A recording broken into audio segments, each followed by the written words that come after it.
Labour Cabinet Secretary Ukur Yattani is blaming the Judiciary for protecting what he called rogue elements at the troubled state agency and allowing them to operate without any form of accountability. Yattani, in a tell-all interview, spoke of the setbacks he's faced in attempts to clean up the state agency that has been mired in the fog of abuse of vulnerable children. NTV's Seth Olale begins tonight's broadcast. Labour Cabinet Secretary Ukur Yattani finally opened up about the sins against the vulnerable children under the care of those postured as saviors, the Child Welfare Society of Kenya. He likens his efforts to clean up at the state agency to Hercules' task of cleaning up King Augea's tables, and he lays the blame at the judiciary's doorstep. We have a rogue management where that they have taken, they are now using children as a shield to advance, to continue, behaving in a manner there is no accountability. Yattani says the courts had been shielding the perpetrators of those mistreating desperate children dealt a bad hand in life and hoping for refuge at the state agency. Efforts to install a new board of directors have been the subject of a protracted court battle. When we try to, put systems, supervision and management in place through board creation, or not really creation of a board, but appointing boards as enshrined in the law, these rogue people went to court, and they did not go to one court. They went and got orders from 5 different courts.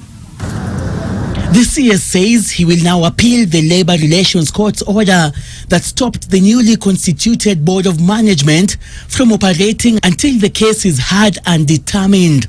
And you know what they're saying? Nobody should interfere with the situation. The manner of mismanagement of resources should continue. The mistreatment of children should continue. And it's really a very sad situation.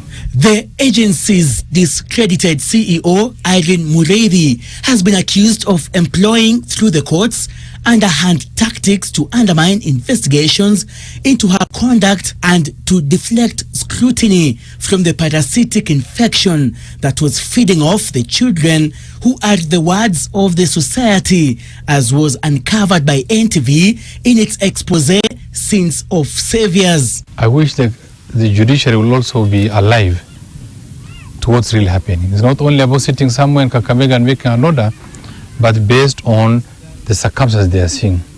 Who suffers is the miserable children. The headquarters of the Child Welfare Society of Kenya was closed indefinitely by the newly installed Board of Management. This is after CEO Irene Mureithi attempted to return to office but was met with hostility from staff members. The CEO is accused of misusing funds meant for child protection programs and perpetrating child rights abuses. Staff of the Child Welfare Society of Kenya, who were barred from accessing office, held a demonstration seeking President Uhuru Kenyatta's intervention in his capacity as the patron of the state agency. The cabinet in September had called for the radical streamlining of the Welfare Society with a view to necessitating children rescue, protection, welfare, adoption, and alternative family care. As a government, you have a duty to make sure that the vulnerable segment of society are protected, nurtured, and given the right they deserve. It's in our constitution, in our laws, and is also our socio-cultural norms. The goings on at the state agency, it's now feared, could cripple the state corporation, which was gazetted in 2014, with innocent children having to bear the burden. Seth Olale, NTV.